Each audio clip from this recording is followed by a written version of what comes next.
Lecture 3 chapter 3 Ohm's law. अभी हमारा जो पोटेंशियल डिफरेंस होता है एंड जो करंट होगा वो दोनों डायरेक्टली प्रोपोर्शनल होते हैं, यानी कि क्या V प्रोपोर्शनल I होता है। तो यहाँ पर इक्वल टू डालने के लिए हम कोई कांस्टेंट डाल सकते हैं। तो कांस्टेंट के लिए यहाँ पर हमारा क्या हो जाएगा, V इक्वल्स टू IR हो जाएगा। तो अगर हमें R के लिए बनाना है कि जो हमारा कांस्टेंट है, तो यहाँ पर ये जो I है वो नीचे चला जाएगा, तो R इक्वल्स टू क्या हो जाएगा हमारा V अपॉन I हो जाएगा।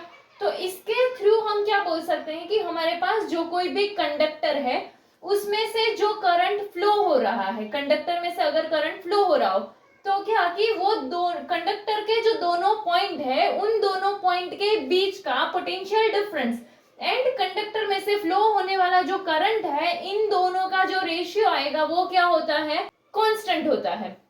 एंड ये जो हमारा कांस्टेंट है, ये कांस्टेंट को हम क्या बोलते हैं, रेजिस्टेंस।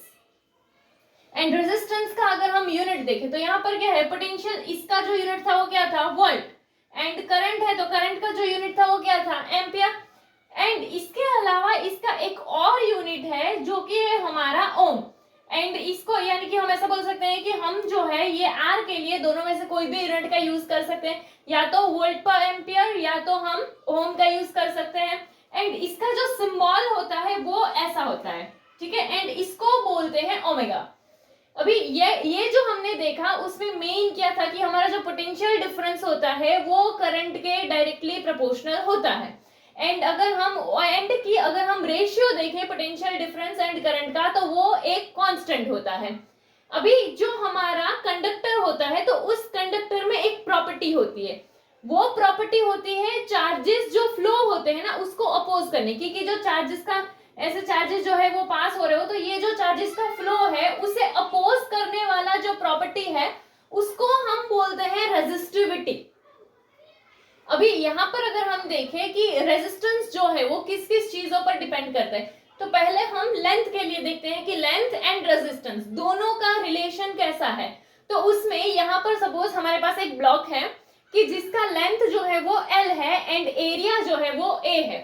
एंड सेकेंड वाला जो है उसमें क्या कि हमारे पास दो ब्लॉक है, ऐसे ही सेम दो ब्लॉक है, यानी कि क्या जिसका लेंथ L हो, ऐसे दो ब्लॉक्स एंड यहाँ पर एरिया क्या हो A। तो इसका जो लेंथ है वो L एंड इसका जो लेंथ है वो भी क्या हो गया, L। तो इस पूरे का जो टोटल लेंथ आएगा, वो पूरे का जो टोटल लेंथ होगा वो किसके जितना आएगा, 2L के जितना आएगा। अभी अगर ये जो लेंथ का कॉम्बिनेशन हुआ है इसके लिए अगर हमें रेजिस्टेंस फाइंड करना हो, तो पहले तो हम पोटेंशियल देखते हैं कि चलो यहाँ पर जो कंडक्टर है उसके जो दोनों एंड पॉइंट है उसका जो पोटेंशियल डिफरेंस हो वो सपोज क्या हो, V हो। तो यहाँ पर भी जो हमारे पास दोनों ब्लॉक है वो दोनों ब्लॉक के लिए जो पोटेंशियल डिफरेंस आएगा वो क्या होगा, V होगा। कि चलो इसका जो पोटेंशियल डिफरेंस है वो क्या होगा, V। एंड इसका भी जो पोटेंशियल डिफरेंस है वो क्या होगा, V। तो यहाँ पर इसके लिए जो टोटल हमारा ये जो कॉम्बिनेशन ऑफ ब्लॉक्स है इसके लिए जो टोटल हमारा पोटेंशियल डिफरेंस आएगा वो किसके जितना होगा, 2V के जितना होगा। चलो तो अभी अगर हमारा ये जो कॉम्बिनेशन ऑफ ब्लॉक्स है इसके लिए अगर हम रेजिस्टेंस फाइंड करें कि like resistance of combined blocks, okay, तो अगर हम इसके लिए रेजिस्टेंस फाइंड करते हैं तो ये क्या हमारा कि resistance of combination of blocks, and उसको हम किससे दिखाते हैं, सपोज RC यानी ये कॉम्बिनेशन वाला जो है उसका रेजिस्टेंस अगर हम देखें तो यहाँ पर कि ओम के लॉ के अकॉर्डिंग अगर हम देखें तो हमारा R इक्वल्स टू क्या होता है, V अपॉन I होता है। तो यहाँ पर हमने जो रेजिस्टेंस लिया है ये कॉम्बिनेशन वाले का उसको किससे दिखा रहे हैं, RC से। तो यहाँ पर हम क्या लिख देंगे, RC। फिर हमने क्या देखा था कि जो पोटेंशियल डिफरेंस है वो क्या होगा हमारा 2V के जितना होगा, तो यहाँ पर जो V है वहां हम क्या पुट करेंगे, 2V। एंड करंट जो है वो तो करंट तो दोनों में सेम जितना ही पास होगा, क्योंकि जो करंट यहाँ से आ रहा है वही करंट तो यहाँ पर आगे जाएगा, तो इसीलिए पूरे में जो करंट होगा वो तो कैसा होगा, सेम होगा, इसीलिए यहाँ पर हमने I पुट किया। अभी यहाँ अगर हम ध्यान से देखें तो ये क्या है हमारा V अपॉन I। तो ये तो रेजिस्टेंस हुआ कि अगर हम ऐसे एक के लिए रेजिस्टेंस देखें तो V अपॉन I के हिसाब से होगा, तो इसीलिए ये जो V अपॉन I है वहां पर हम क्या लिख सकते हैं, R लिख सकते हैं। एंड यहाँ पर 2 तो ऑलरेडी था, तो यहाँ पर इसके लिए ये वाला जो है हमारा उसके लिए जो रेजिस्टेंस मिलेगा हमें वो क्या होगा, RC इक्वल्स टू 2R के जितना होगा। तो यहाँ पर जो है ये हमने देखा वो क्या था कि V अपॉन I जहां पर हमने R रखा है वो हमारा क्या था ये एक एक ब्लॉक का रेजिस्टेंस था। चलो तो यहाँ पे ये जो है हमें क्या मिल गया कि जो इसका रेजिस्टेंस है आर सी इक्वल्स टू में क्या है 2r, यानी कि देखो हमने हमारा लेंथ पहले क्या था, इसमें l था, इसमें हमने लेंथ में क्या कर दिया 2l कर दिया। तो यहाँ पर हमें जो रेजिस्टेंस मिला था वो तो r था, बट यहाँ पर जो रेजिस्टेंस मिला वो रेजिस्टेंस भी क्या हो गया 2r हो गया। यानी क्या कि अगर हम लेंथ जो है उसे डबल करते हैं तो साथ में ही हमारा जो रेजिस्टेंस है वो भी डबल हो जाता है, यानी कि हमारा रेजिस्टेंस जो है वो क्या लेंथ के डायरेक्टली प्रोपोर्शनल होगा। नेक्स्ट, अब तक में हमने क्या देखा है कि हमें ये एक इक्वेशन मिला था कि R प्रोपोर्शनल टू L, यानी कि रेजिस्टेंस जो है वो लेंथ के डायरेक्टली प्रोपोर्शनल होता है, यानी अगर लेंथ बढ़ेगा तो रेजिस्टेंस भी बढ़ता था। अभी अगर हम एरिया के लिए देखें तो हमारा ये जो ब्लॉक है उसे अगर हम डिवाइड कर देते हैं, सपोज कि इसको 2 इक्वल पार्ट्स में कट करते हैं, एंड वो कैसे, ऐसे कट करते हैं, ठीक है, कि लेंथ जो है ना उसके पैरेलल के हिसाब से ऐसे कट करते हैं, तो क्या होगा कि ये जो उसका पूरा एरिया था वो a था, बट ये कट करने के बाद क्या हो जाएगा a/2 एंड a/2 उसका एरिया हो जाएगा, एंड ये फिर दो ब्लॉक बन जाएंगे, एंड ये दोनों ब्लॉक का लेंथ तो सेम ही रहेगा, तो इसीलिए लेंथ क्या होगा l होगा, एंड जो एरिया होगा वो क्या होगा a/2 होगा। अभी ये जो हमारा कंडक्टर है इसके दोनों पॉइंट के बीच का अगर हम पोटेंशियल डिफरेंस देखें तो पोटेंशियल डिफरेंस सपोज क्या है v होगा। अभी यहाँ से करंट पास होगा, बट एरिया जो है वो क्या हो चुका है, हाफ हो चुका है, तो इसीलिए इसका जो करंट होगा वो भी क्या हो जाएगा, हाफ हो जाएगा, इसीलिए जो करंट है वो क्या होगा हमारा I/2 होगा। अभी ये जो है इसको एक पाइप के हिसाब से ऐसा भी सोच सकते हो कि चलो अगर हमारे पास कोई पाइप या ऐसा कुछ हुआ, उसको अगर हम दो हाफ में डिवाइड करें तो क्या होगा कि दो पार्टीशन हो जाएंगे, कि जो भी फ्लूइड या कुछ भी अगर जा रहा होगा तो दो हाफ हाफ में जाएगा। तो यहाँ पर सेम चीज है कि अगर यहाँ पर हम करंट जो है वो रखते हैं तो करंट के टाइम पर क्या होगा कि वो भी दो हाफ हाफ के हिसाब से जाएगा, इसीलिए जो करंट है वो क्या आ गया I/2 आ जाएगा। अभी इसके लिए अगर हमें रेजिस्टेंस फाइंड करना है, सपोज कि ये एक ब्लॉक के लिए अगर हम देखें तो रेजिस्टेंस को हम R1 से लिखते हैं, तो यहाँ पे जो हमारा रेजिस्टेंस होगा वो रेजिस्टेंस का जो फॉर्मूला था वो क्या था R=V/I, तो यहाँ पे जो रेजिस्टेंस है वो क्या हो जाए R1 हो जाए, तो यहाँ ये क्या हो जाएगा V/I/2 हो जाएगा, कि यहाँ पर हमने क्या देखा था कि जो करंट है वो I/2 के जितना हो जाएगा, तो इसीलिए ये I/2 आ गया। अभी ये 2 जो है वो नीचे है तो वो यहाँ से क्या ऊपर चला जाएगा, लाइक डिनोमिनेटर का डिनोमिनेटर न्यूमरेटर में जाएगा, तो इसीलिए 2 ऊपर चला जाएगा, तो क्या होगा 2V/I। अभी हमने जो देखा था उसमें क्या था R क्या होता है V/I, तो ये V/I है, ये क्या बन जाएगा R बन जाएगा, एंड यहाँ पर 2 तो था तो इसीलिए ये क्या रहेगा 2R जितना रहेगा। तो यहाँ पर हमने क्या देखा कि जब हमने एरिया को कैसा किया हाफ किया, तब रेजिस्टेंस कैसा आया, वो तो डबल के हिसाब से आया, यानी कि एरिया कम हुआ तो रेजिस्टेंस बढ़ा। तो इससे हम ऐसा बोल सकते हैं कि जो रेजिस्टेंस है वो कंडक्टर के एरिया के साथ कैसा होगा इनवर्सली प्रोपोर्शनल होगा। सो हम क्या बोल सकते हैं कि R∝1/A। अभी यहाँ पे हमने ये देखा है, इसको हम एक और तरीके से भी देख सकते हैं, जैसे अगर हम देखें कि चलो यहाँ हमने जो एरिया लिया था उसको तो हाफ लिया था, सपोज कि हम एरिया को ना डबल ले लेते हैं, तो एरिया को अगर डबल लेंगे तो क्या हो आ जाएगा 2A आ जाएगा। अभी जितना पाइप बड़ा होगा तो उतना ज्यादा फ्लूइड जाएगा, सो सेम वे सोच सकते हो कि एरिया जितना बड़ा होगा उतना ही ज्यादा करंट जाएगा। तो पहले हमारा एरिया जो था उसमें से I जितना करंट जाता था, तो जब ये हमारा एरिया डबल हो गया तो जो करंट पास हो रहा होगा वो भी कितना होगा 2I के जितना होगा। तो यहाँ पे हमारा क्या हो सकता है कि जो हमारा रेजिस्टेंस का फॉर्मूला है वो क्या आता था V/I, तो पोटेंशियल तो V ही होगा, एंड यहाँ पर जो करंट है वो हमारा कितना आ गया है 2I के जितना आ गया। तो यहाँ पे कि ये V/I ये क्या हो जाएगा हमारा R हो जाएगा, तो इसीलिए ये जो नया रेजिस्टेंस मिलेगा वो नया रेजिस्टेंस हमारा क्या होगा R1 = R/2, यानी कि इस बारी रेजिस्टेंस कैसा हो गया हाफ हो गया।